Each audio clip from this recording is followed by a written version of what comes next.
by Dr. Knowzinger. He will be talking about sulfated zirconia, structure and catalytic properties. Thank you, Harold.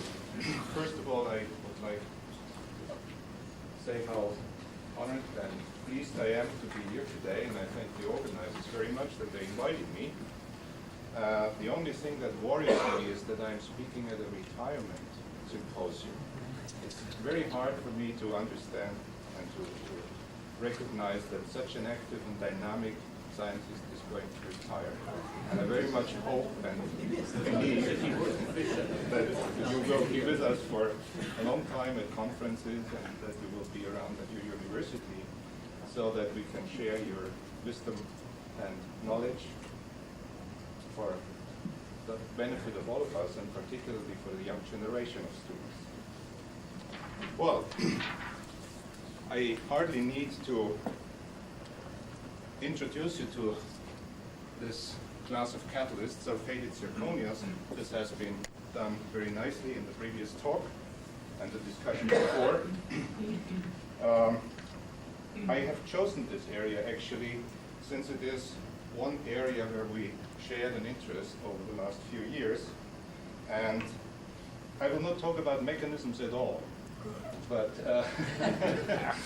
as the insiders at least know, there is quite a bit of controversy regarding the nature of the sulfate species in these materials, and I would like to tell you our story about it by putting together some spectroscopic evidence from which we would like to deduce finally a model for the sulfate species, and perhaps, if I have time, I will try to show you how this possibly relates to the acidic properties.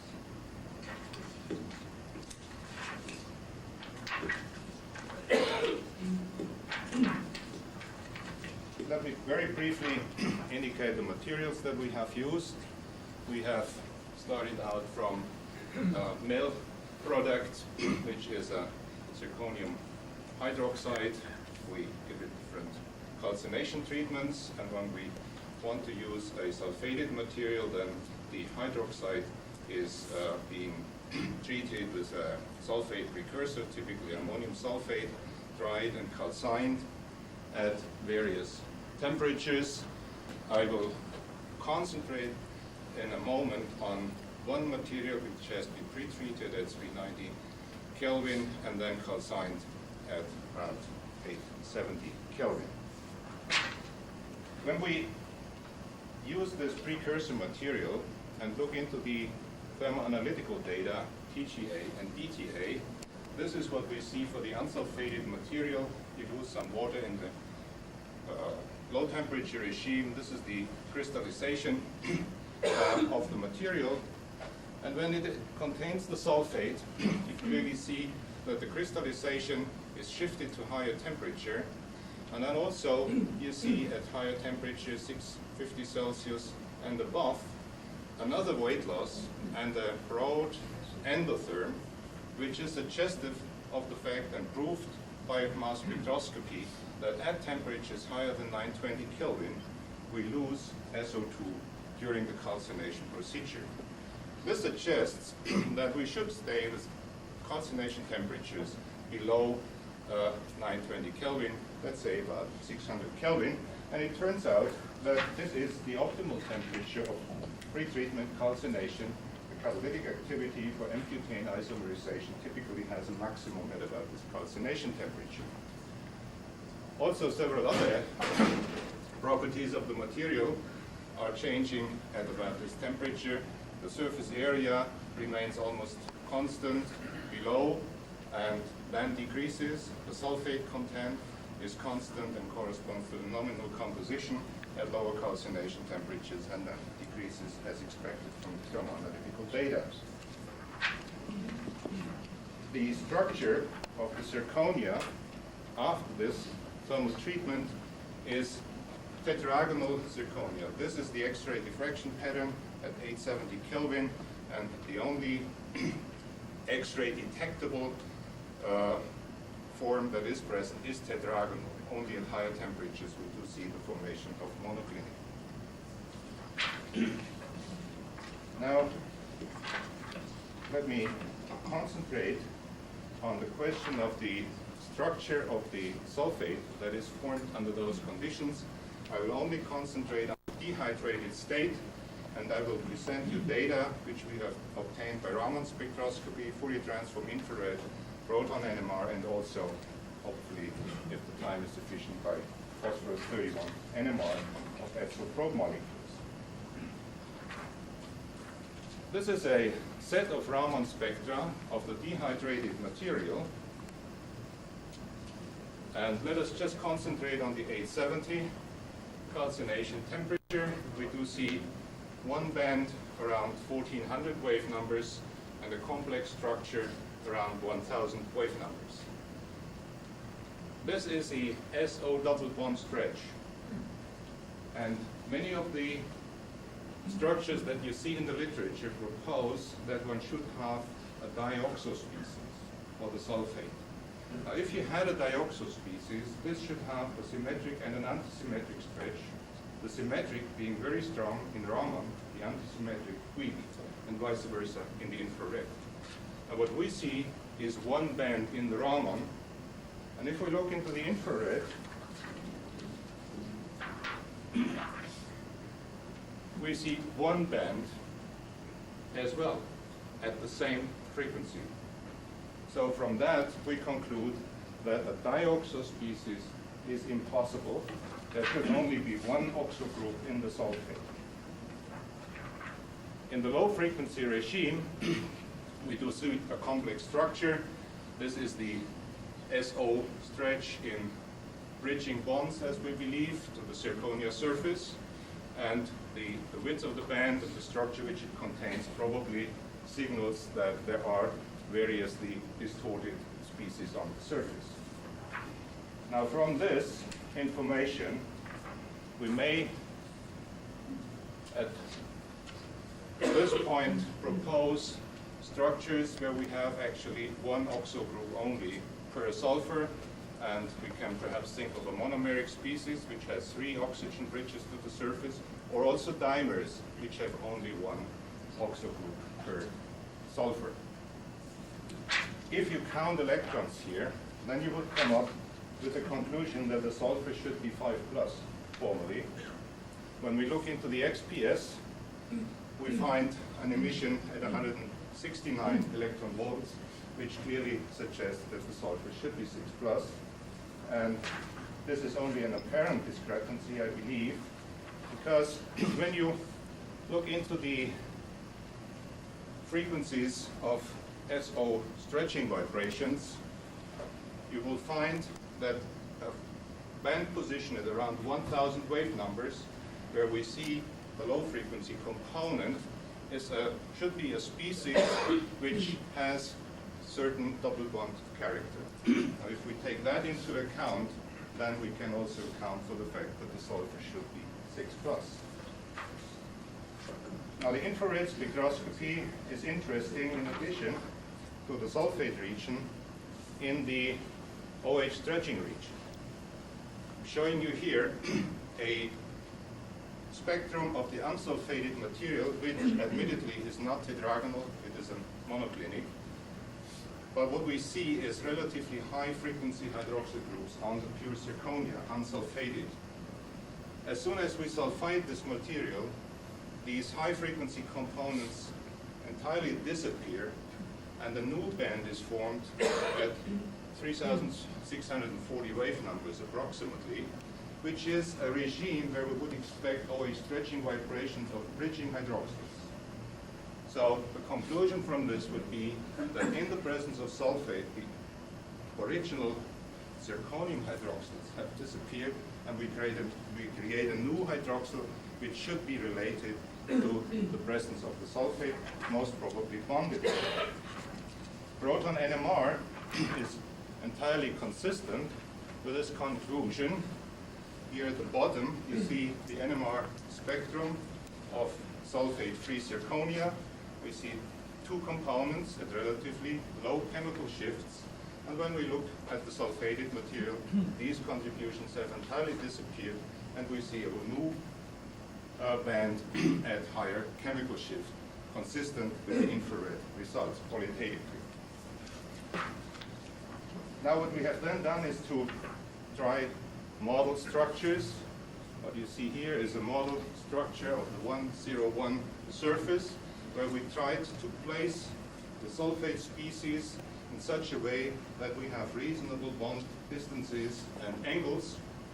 Now here is one possible species, but that is one which has only 2 bonds to the surface. It is a dioxo species, which we have ruled out. Down here is a dimeric species. Again, we can only find locations where we could place this as dioxo species, again ruled out. Then we remain with these 2 possible structures, where 3 connections to the underlying surface are being assumed. And the structure which we would then propose is the one shown down here. We believe that we have 2 anchoring bonds of the sulfate to the zirconia surface, 1 oxo group, and a hydroxyl bonded to the sulfur, which most probably is coordinatively interacting with the zirconium 4+ site.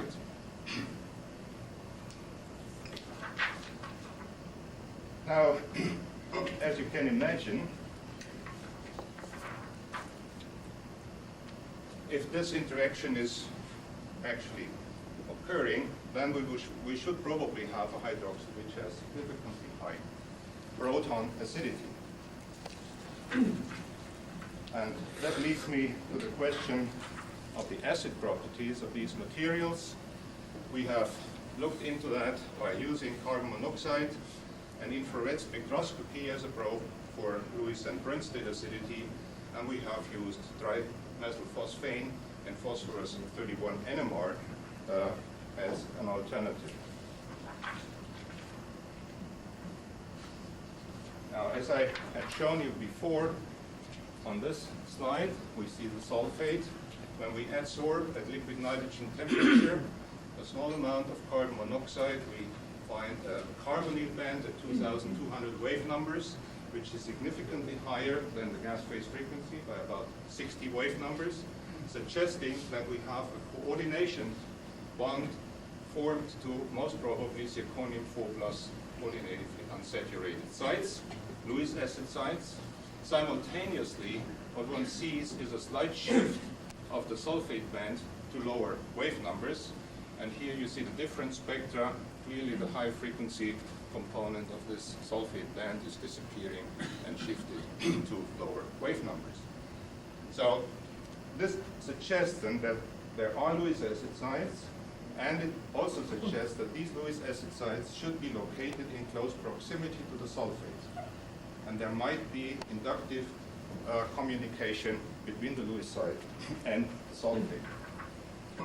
Now here we have a summary of carbonyl bands that we find when we go through a whole pressure range. These are the bands which we can analyze unsulfated with zirconia, and we compare with unsulfated. Clearly, most of the bands are at frequencies higher than on unsulfated. Both materials contain Lewis acids, but the Lewis acidity on the sulfated material should be stronger than on unsulfated. Carbon monoxide does also form hydrogen bonds with hydroxyl groups. Here are the carbonyl stretching vibrations that we see when CO undergoes a hydrogen bond with the surface hydroxyl. These are not very sensitive to strength and have about the same frequency in this case.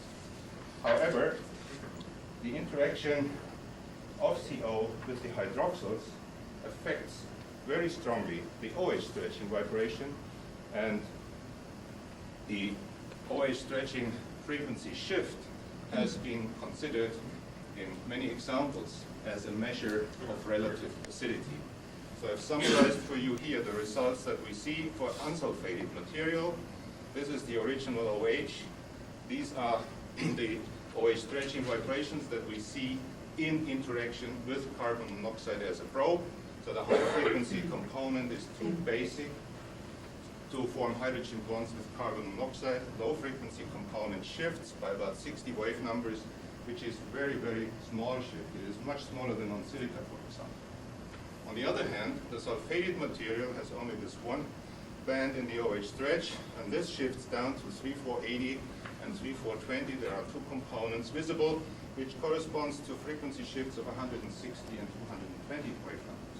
And that is significant. On silica, for example, we have only 90 wave numbers. The conclusion from that is that sulfated zirconia contains Brønsted acidity, which should be higher than on the sulfate-free zirconia. The frequency shift is most probably reduced relative to the intrinsic shift that you might expect due to the fact that carbon monoxide is much more strongly bonded to the Lewis sites. And if they are close to the sulfate, you have this inductive communication which would unavoidably affect the detectable acidity of the sulfate group and of the OH. So that means, due to the fact that we have both types of acid sites present, we would hardly be able to ever measure the intrinsic Brønsted acidity. But on the other hand, the results indicate that these two types of acid sites should communicate with each other. Now, regarding acid strength, you may know that people in NMR field have proposed the chemical shift, the proton chemical shift, to be a measure of the acidity. Now, we have 5.85 for the sulfated zirconia. If you compare that with H-cetizen-5, that gives only 4.3. And the conclusion then would be that sulfated zirconia should be the stronger acid, Brønsted acid, as compared to H-cetizen-5. I believe this is wrong, and what one has to do actually is to study proton chemical shifts in the presence of probe molecules. There is the information from infrared, OH stretching shift, and this is in fact much smaller than H-cetizen-5. So the conclusion from that would be, and I believe this is correct, we have a strong acid, but its acid strength is still lower than that of cetizen-5. Let me just put this without commenting much on it. I only would suggest that trimethylphosphane can be used as a nice probe molecule in combination with CO perhaps, and then you are able to do proton phosphorus 31 NMR. What we see is entirely consistent with the CO. We see these red bands here, which are characteristic for protonated trimethylphosphane, so proton acidity is there. We do see this blue peak here, which is characteristic of trimethylphosphane bonded to a Lewis site, again consistent with infrared. But we do get additional information, and this is seen here in the green contribution, which is a protonated trimethylphosphane oxide, suggesting that these materials not only do possess acid properties, but they also develop redox properties. So this is the little story, and let me just summarize briefly. We do see that the sulfate stabilizes surface area and stabilizes the tetragonal phase. We believe that we have, in the dehydrated state, a sulfate species on the surface which has CS symmetry with only one oxo group and consequently vibration, while the OS bonds which anchor the species to the zirconia surface have some double bond character. We might perhaps conclude, but this is tentative, that the 101 phase is the most suitable for binding these species. We have Lewis and Brønsted acidity. Zirconium 4+ sites should be located in close proximity to the sulfate so that there is inductive communication. And we do see enhanced acid strength relative to the sulfate-free material. And certainly, as you have already heard, these materials are active for skeletal isomerization of hydrocarbons. Thank you for your attention.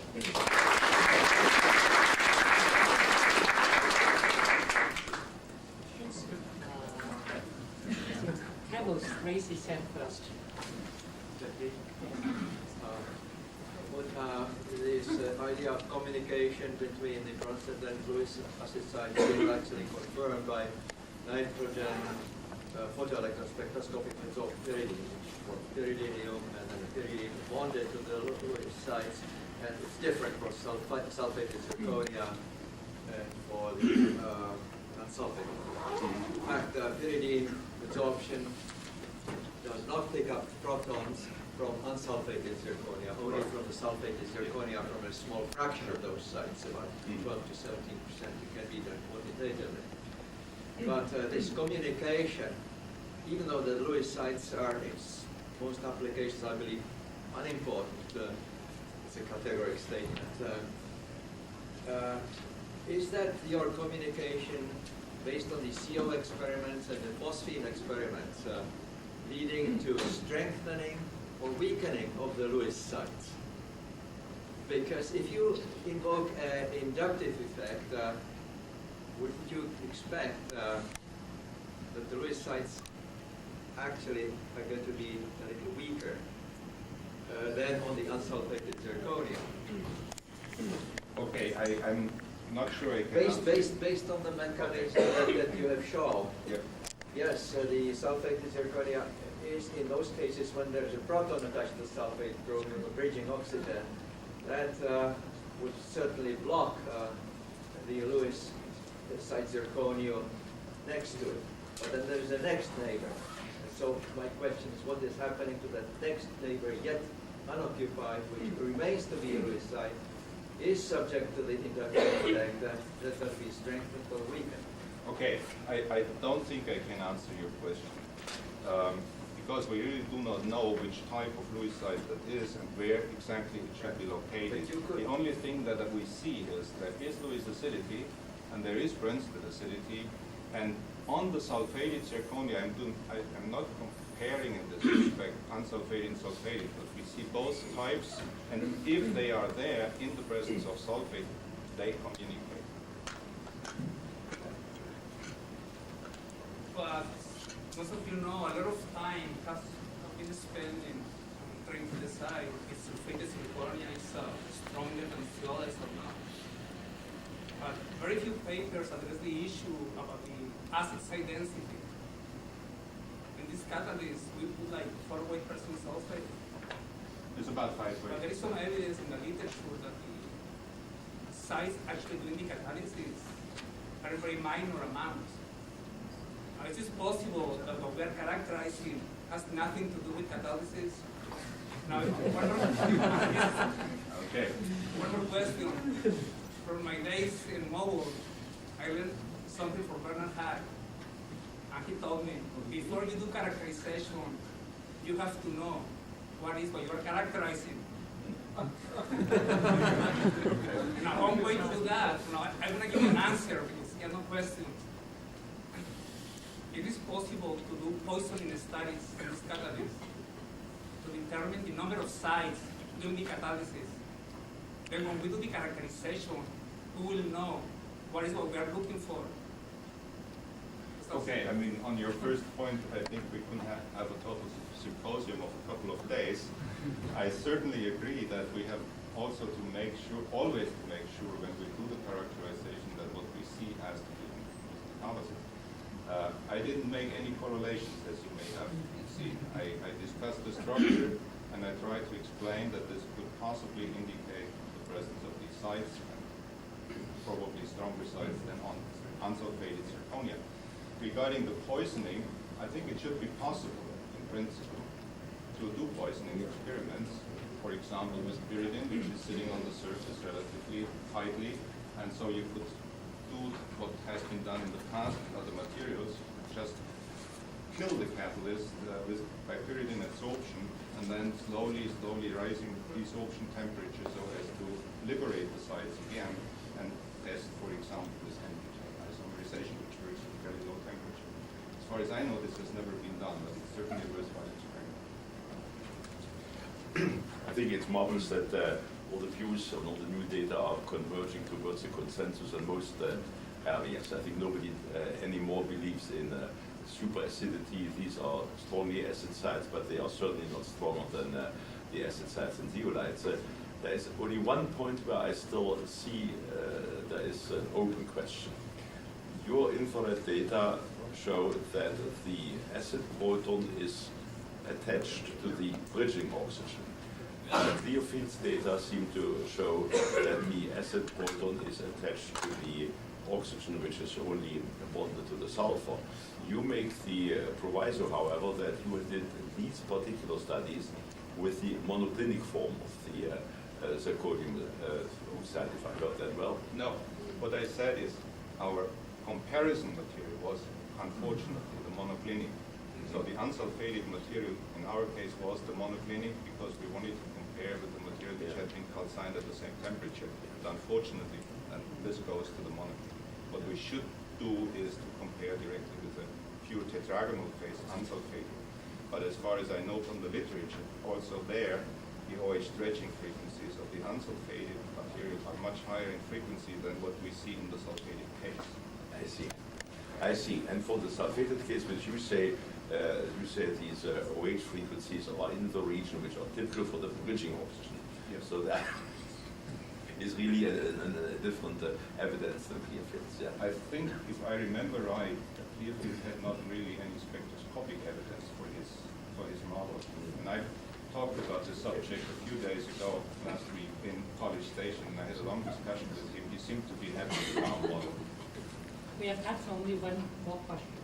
I have one very quick question. That is, in actual application of the sulfated zirconia in reactions that are really very, very important, there's always the need to regenerate the catalyst. Right. And can you say anything about the stability of such a system with respect to residue surface area, et cetera, et cetera?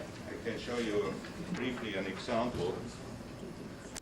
This is what we saw when we did N-butane isomerization on this material, calcined at 870. The reaction was run at 450 Kelvin. The open circuits are the fresh catalyst. So we have very high initial conversion that drops within minutes, and then we end up with about 10% conversion in this case, stationary. Then when we regenerate the material by heating it in oxygen for 1 hour in 750 Kelvin, these are the stars, we can immediately restore the activity and even the deactivation period. So in our hands, under these conditions and in a small laboratory fixed bed reactor, we can regenerate it. I would not dare to extrapolate to practical application. Thank you very much.